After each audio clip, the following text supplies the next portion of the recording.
O sol ainda nem tinha rompido totalmente o horizonte quando Antero apareceu no terreno carregando um feixe de sapé nas costas. Era começo da década de 1920, numa vila simples do Vale do Jequitinhonha, onde todo mundo conhecia todo mundo e onde novidades, mesmo as pequenas, viravam assunto na bodega, na igreja e na beira da estrada. Bastou Antero anunciar que ia cobrir a própria casa com palha para virar motivo de risada antes mesmo de erguer o primeiro caibro. Telhado de preguiçoso, diziam. Casa de quem não quer gastar com coisa direita. No primeiro vento, voa tudo. E talvez fosse verdade se Antero tivesse construído como qualquer pessoa. Mas ele não seria lembrado se fosse comum. Crescerá ouvindo histórias da mãe, uma mulher nascida entre quilombolas, que jurava que a palha, quando bem usada, era mais resistente do que muita telha de barro. Segundo ela, o segredo estava no jeito de amarrar, na inclinação certeira, na espessura certa da manta. E, principalmente, na humildade de aceitar que palha não é telha, é outra tecnologia, outro comportamento, outra conversa com o vento. Enquanto os vizinhos zombavam, Antero trabalhava calado. Começou reforçando a estrutura da casa, não com madeira serrada comprada na cidade, mas com aroeira retirada do mato, estoras densas, praticamente impermeáveis, capazes de resistir por décadas sem empenar. Depois, veio a armação, e em vez de espaçar os caibros, ele multiplicou o número deles, criando uma malha firme como costela de boi. A vila inteira torceu o nariz. Diziam que era exagero, que ninguém precisava de tanta madeira.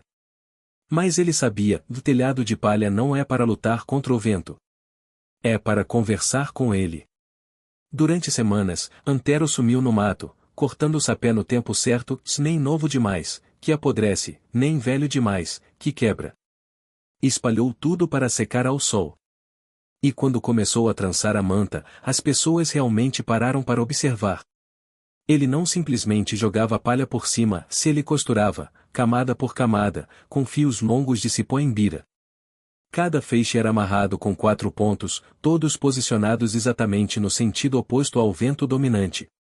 Cada fileira sobrepunha a outra como escamas de peixe, criando uma superfície que, em vez de ser arrancada pelo vento, deixava o vento escorregar.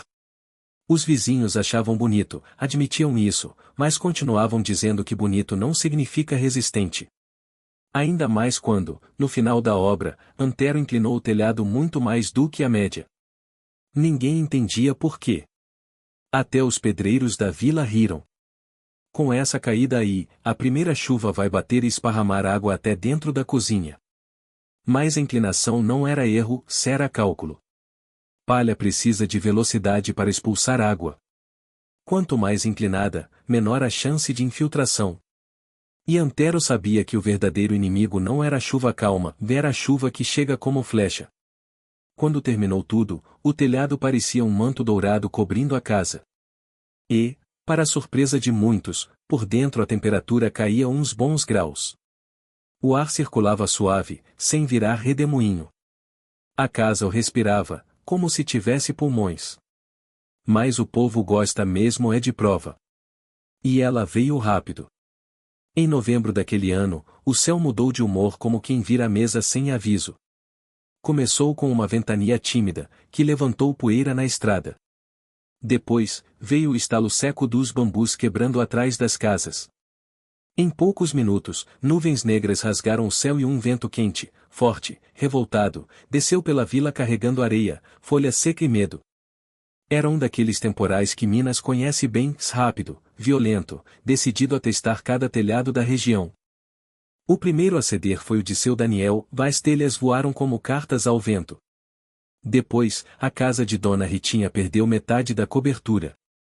Um a um, os telhados de barro e zinco começaram a tremer, levantar, cantar um assobio grave que anunciava desgraça.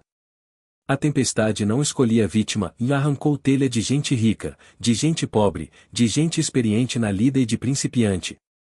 Mas havia uma casa, apenas uma, onde o telhado não tremia. Era a de Antero. O vento batia e deslizava. A água caía e escorria sem achar caminho para dentro. A palha, em vez de virar vela de barco, ficava pesada pela chuva, aderindo ainda mais à estrutura. Cada rajada parecia reforçar o encaixe, não soltá-lo. A casa permanecia firme, muda, sólida, como se tivesse raízes. Quando a tempestade finalmente passou, deixando a vila pela metade, os moradores saíram de seus abrigos improvisados para ver os estragos. E não demorou até que todos estivessem parados diante da casa de Antero, olhando para cima em silêncio. Nada, absolutamente nada, havia saído do lugar. Nem um feixe torto. Nem uma falha, nem uma goteira. Dona Ritinha foi a primeira a falar. Isso não é sorte. É conhecimento. Os homens da olaria, ainda boquiabertos, tocaram a palha com incredulidade. Estava firme como rochedo. Alguns tentaram puxar, se não saiu nenhum fiapo. Outros perguntaram como ele tinha aprendido aquilo. Antero apenas sorriu e disse: a palha só protege quem respeita o vento. E naquele dia, meio bairro entendeu que preguiçoso não era quem construía com palha. Preguiçoso era quem repetia sem pensar. O dia seguinte amanheceu estranho na vila. Não era silêncio, era uma mistura de espanto, respeito e vergonha guardada. Todo mundo comentava a destruição, mas sempre chegava ao mesmo ponto, porque o único telhado intacto era justamente o de palha. Porque a casa mais humilde parecia ter sido construída com mais inteligência do que as casas de tijolo e telha cozida. As perguntas pairavam no ar, mas respostas mesmo só Antero tinha. E ele não estava com pressa de oferecê-las. Logo de manhã a vila inteira se reuniu diante da casa dele. Alguns vieram por curiosidade, outros por desespero, afinal, muitos estavam sem teto, com móveis molhados e crianças dormindo na varanda de vizinhos. O padre, homem prudente, foi o primeiro a dizer em voz alta o que todos pensavam baixinho. Antero, como é que o seu telhado não caiu? Ele não respondeu de imediato. Mandou que todos entrassem. E assim que cruzaram a porta, se depararam com algo surpreendente. O interior estava fresco, não tinha goteira, não tinha cheiro de mofo, não tinha barro derretido. Enquanto as casas de telha amanheciam com poças d'água e paredes suadas, a casa de Antero parecia intacta, leve, protegida por algum princípio invisível. Ele apontou para cima, para a trama perfeita de palha entrelaçada. Isso aqui não é telha. É tecido. Vocês querem que palha se comporte como barro, mas ela se comporta como fibra. E fibra conversa com o vento. Os homens franziram o senho. As mulheres prestaram atenção profunda, eram elas que sabiam de tecelagem, que entendiam o que era trama, volta, tensão e sobreposição. E foram justamente elas as primeiras a perceber que o que Antero fizera não era improviso, era artesanato técnico. O carpinteiro velho, seu Marcolino, subiu numa cadeira, examinou de pertinho e murmurou. Ele não cobriu, ele costurou a casa. A frase se espalhou como brasa em capim seco. Antero explicou, com calma e paciência, como se estivesse descrevendo algo óbvio. Telha luta contra o vento. A palha acompanha. Vocês viram os telhados de barro? O vento entrou por baixo, levantou, virou a telha num piscar de olhos. A palha não dá esse espaço. Ela se deita. Ganha peso com a chuva. E como está presa em muitas amarrações, o vento não encontra onde enfiar a unha. Alguns assentiram.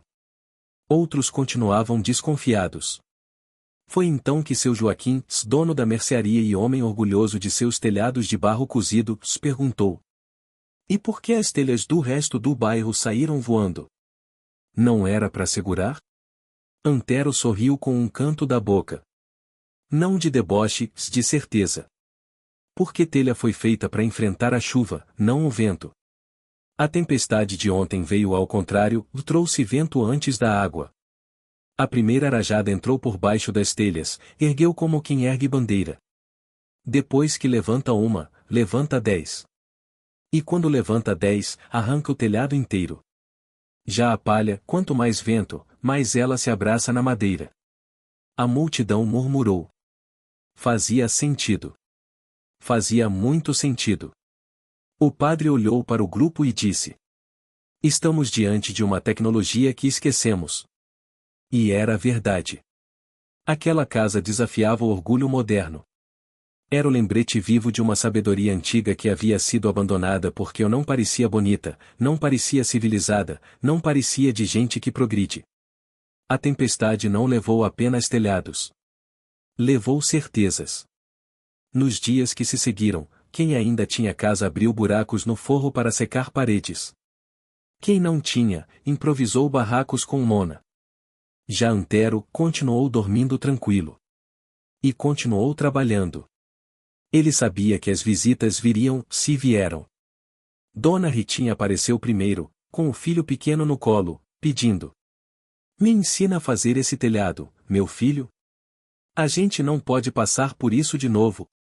Depois veio o próprio Tião, o pedreiro mais crítico da região, já com o chapéu na mão, o orgulho amassado. Eu queria aprender. O que o senhor fez aí é coisa fina. É coisa certa. Posso ver de perto?" Antero o levou para trás da casa, onde a armação ainda estava exposta. Mostrou como amarrava cada feixe, como testava a tensão puxando com o peso do corpo, como ajustava a inclinação observando a sombra no chão. Tião observava tudo com olhos de aluno, não de mestre. Mudava o semblante a cada explicação. Aos poucos, percebia que não era um telhado feito rápido, nem feito à toa. Era fruto de cálculo, de ritmo, de escuta.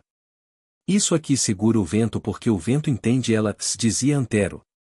E Tião repetia baixinho, como quem decora oração: "Porque o vento entende ela." O curioso é que o evento que realmente calou qualquer dúvida aconteceu 3 dias depois.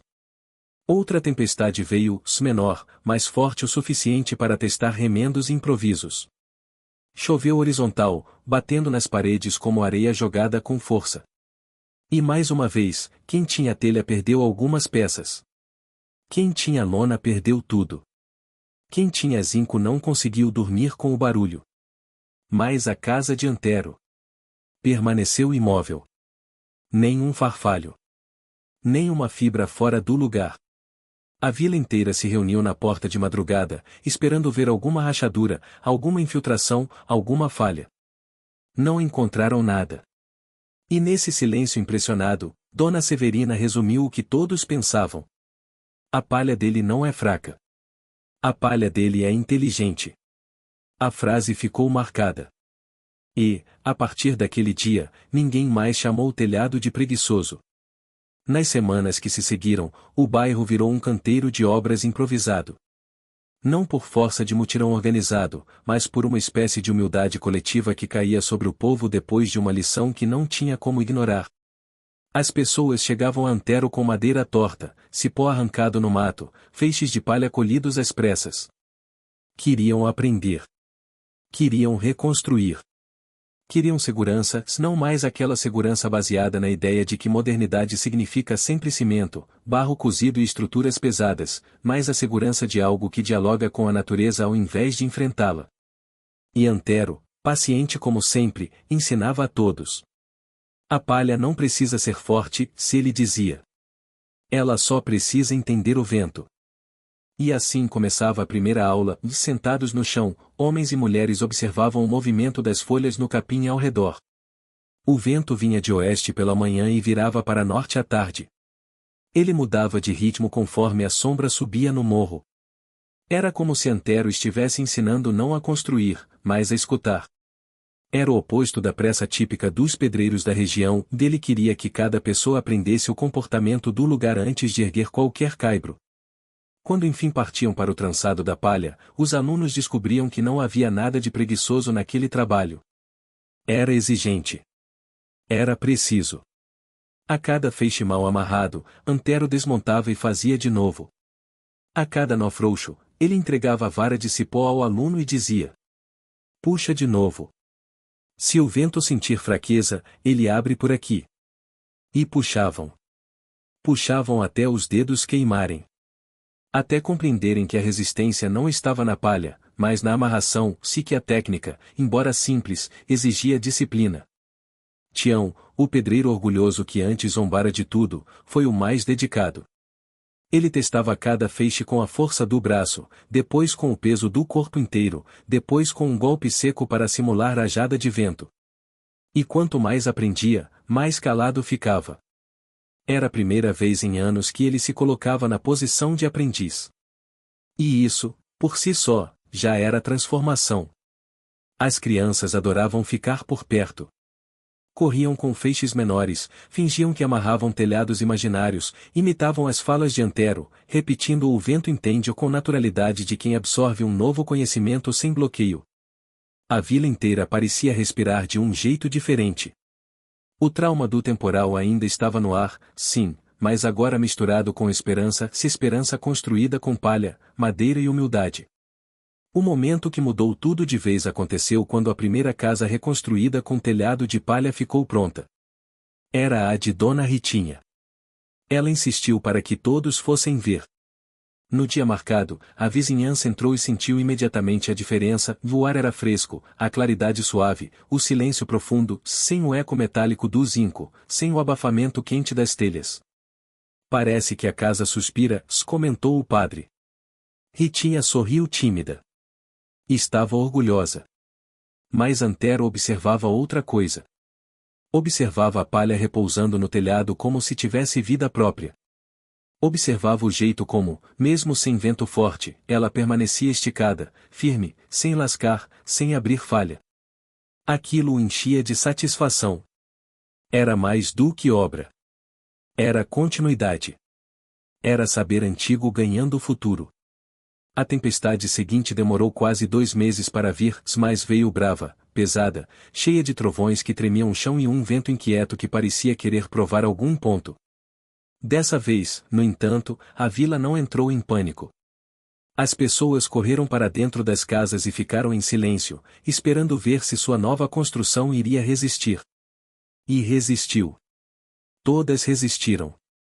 Uma após a outra, as casas de telhado de palha permaneceram firmes.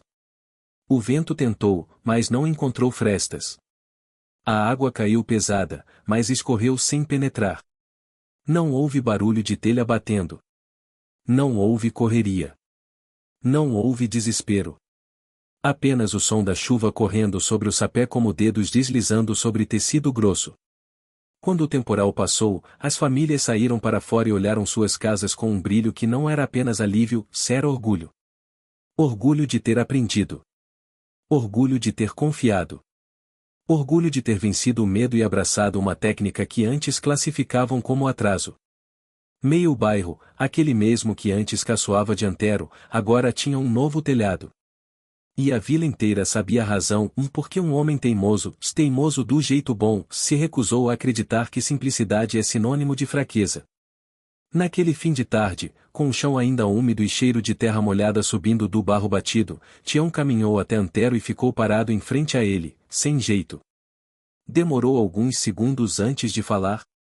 Eu queria agradecer. Agradecer o quê, Tião? Perguntou Antero. Por ter insistido no seu jeito. Se você tivesse dado ouvidos pra gente, meio bairro continuava sem casa. Antero deu de ombros, com a serenidade de quem não constrói para provar nada, se constrói porque entende a lógica do mundo. Não fiz por mim. Fiz porque a palha não erra. Quem erra é o orgulho da gente. Foi a frase mais repetida nos meses seguintes. E foi assim que o homem chamado preguiçoso virou referência. Assim que um telhado simples virou proteção de um bairro inteiro. Assim que uma técnica esquecida renasceu das cinzas de uma tempestade, para lembrar a todos que às vezes o futuro está escondido justamente naquilo que desprezamos. Se você gosta de histórias que revelam engenharias antigas, soluções inesperadas e conhecimentos que atravessaram gerações, acompanhe nosso canal. Ainda há muita sabedoria escondida pelo Brasil esperando para ser contada.